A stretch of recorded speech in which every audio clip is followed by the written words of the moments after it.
Hello, I am Rabbi Howard Goldsmith, and I am joined today by my friend and colleague, Rabbi Ira Ebbin, and this is Sacred Text Left to Right, Passover Edition, the first of what we hope will be several conversations about this upcoming festival, which is the most celebrated Jewish holiday of the year. Ira, would you please kick us off with our text for today? Thanks, Howie. I'm going to be kicking, but I have a question for you, Howie. Do you have any idea, maybe you can tell us, what is the role of Charoset? What is it supposed to represent? Don't eat the Charoset because the bitter herb is so bitter. Very good, Howie. That was a good prop, right? Very nice. And I'm going to add a little bit more because the Charoset is a very strange, if I can put it in the framework a little bit, the Charoset is a very strange prop that we have on the Seder table that we'll discuss later, really doesn't get eaten or doesn't necessarily mandated to be eaten. And now the question is, what is it there and what does it represent? So we have in the Babylonian Talmud of Pesachim 116a, the following text, which you can see right here. So it says, the Mishnah states as follows. The Mishnah states that they bring the Charoset to the leader of the Seder. And although eating Charoset is not a mitzvah, nonetheless, they bring it. The Gemara asks, and if it's not a mitzvah, for what reason does one bring it to the Seder? It's funny they should ask. We asked the same question. Rabbi Ami said, it is brought due to the bitterness, or here it says poison, that in the bitter herbs, which is neutralized by the Charoset. The Mishnah, as Howie explained, the Mishnah states, Rabbi Elazar, the son of Rabbi Tzadok, says that eating Charoset is a mitzvah. The Gemara asks, what is the nature of this mitzvah? And the Gemara answers, Rabbi Levi says, it is a remembrance of the apple, as apple is one of the ingredients in Charoset. The verse states from Song of Songs, who is this who comes up from their wilderness, reclining upon her beloved, under the apple tree, I awakened you, which is an allusion to the Jewish people leaving Egypt. And Rabbi Yochanan says, Charoset is in remembrance of the mortar used by the Jews for their slave labor in Egypt. Oh, right. That's the one I remember from religious school. That's correct. Right? It was the mortar that they used. Absolutely. So we're provided with, thanks, Howie, we're provided with two answers that from the Talmud. One is the one that you pointed out that we were all taught as kids, that the Charoset represents the mortar that the Jewish people would build when they were slaves in Egypt, to build the pyramids or whatever it is. There is another proposal that says no, that actually the Charoset was there to represent an apple. As the Charoset all has apples, people put different things in Charoset, but Charoset all have apples, and that the apple represents the relationship between God and the Jewish people when they're taking them out of Egypt, as portrayed in the Song of Songs. Tell us how. So I want to point something out for some of our listeners who may not be as schooled in Talmudic thought and the way things work. Many of our listeners. This is a great example of how the Talmud takes a question and answers it with a verse from the Bible. So they're wondering, what's with the apple? Why do we have this apple mush on our Seder plate? And so they look, where does it talk about apples in the Bible? And they find this beautiful verse from Song of Songs where the apple represents that relationship between God and the Jewish people. And this is a common method that's used in the Talmud. So please, continue, Ira. I just wanted to really name that. I appreciate that. I just wanted to sort of tackle this. So we all know about Charoset because it's on our table. We don't necessarily know what it represents and what it fully represents. I think most people would be surprised to learn about the apple aspect of it.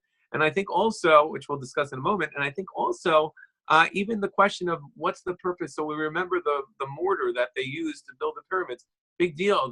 We should remember the whipping that we had and the suffering and the fact that we slept on the floor. And there are a million things that we can remember. Why of all things is it important to remember the teats, to remember the mortar that the Charoset represents? Great. So as we were discussing in preparation for today, one of the reasons that we want to remember the mortar of all things is that when Moses goes to Pharaoh and says euphemistically, let my people go, Pharaoh's first response is A, no, and B, I'm going to make it harder for you. I'm upping your quota of bricks and mortar that you need to make and produce. So eating the Charoset reminds us that sometimes things get worse before they get better. Moses took the first step in freeing the people and going to Pharaoh and saying, you got to let us out of here. And Pharaoh's response isn't, well, let's start a negotiating process, and in the meantime, I'll ease up so that, you're not as anxious to get out of here. We'll have a cooling off period, and then we can gently make your way out. Pharaoh's response was to make it even worse, even harder. I think for a lot of us, whether in our lives personally or if we look at the world around us, we see that even as we are reaching for more justice, for more prosperity, for more goodness, sometimes the path to get there requires things to get worse or harder before they get better. And even if you happen to be at a very long Seder, you taste the Charoset in the middle of the meal to remind you there's still a lot more Seder to go, but you will eventually make it to the end. That's beautiful, Howie. If you suffer through the Seder, eventually you'll get the matzah balls. It's such a beautiful lesson. I thought you'd like that. Brisket.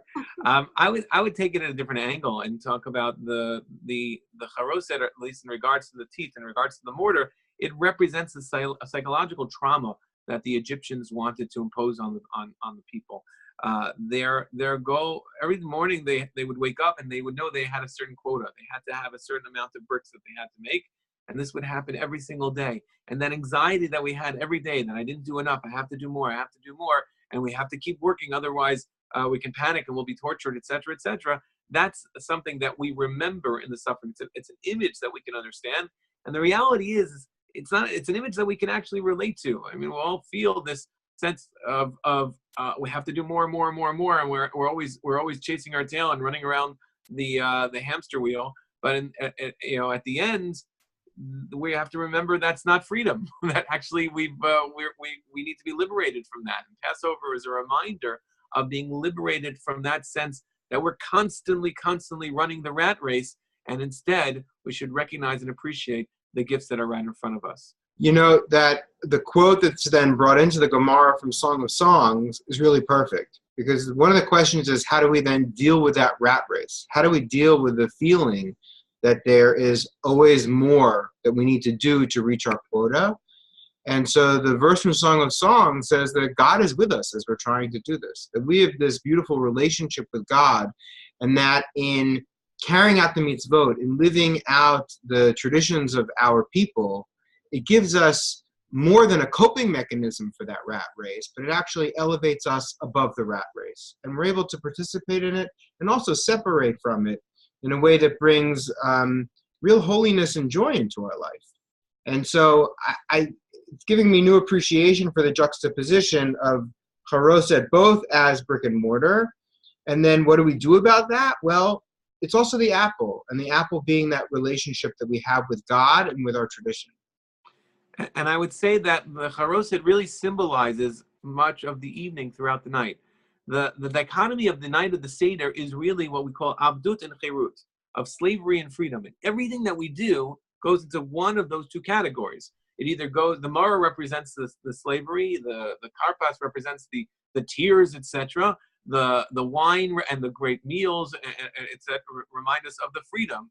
And the matzah actually, ironically, represents both, which we could talk about at a different time. It represents the bread of affliction that we ate in Egypt, and it represents the bread that we ate and was baked on our backs on our way out of Egypt. The whole night represents one of these two things, and ironically, Charoset, according to the Talmud, represents both of them. It represents the slavery of the oppression that we felt, and it also represents the freedom that God provides for us by that unwavering relationship between He and the Jewish people. I think it also represents, if I can add one more thing, this reminder that God doesn't abandon us. Is that we often feel, Keli, Keli, lama azavtani, my God, why have you abandoned me? And actually, if you look at the text, I think the text of the Haggadah was really written by the Jews of the diaspora and feeling that way. And there's hints throughout the text about that, about God hiding His face and being able to recognize God even in dark times. And that's this reminder. The Charoset reminds us, for representing the apple, that no matter what, even if we have trouble finding and seeing God during difficult times, no matter where we are, no matter what we're going through, that He's not far away, and He continues to feel that connection to His people as we feel that connection to Him in this unwavering love affair that we have between God and the Jewish people. Beautiful. Thanks, Howie. That's, I think, the perfect place to end.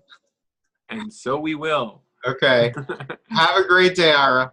Have a great day. Shabbat Shalom.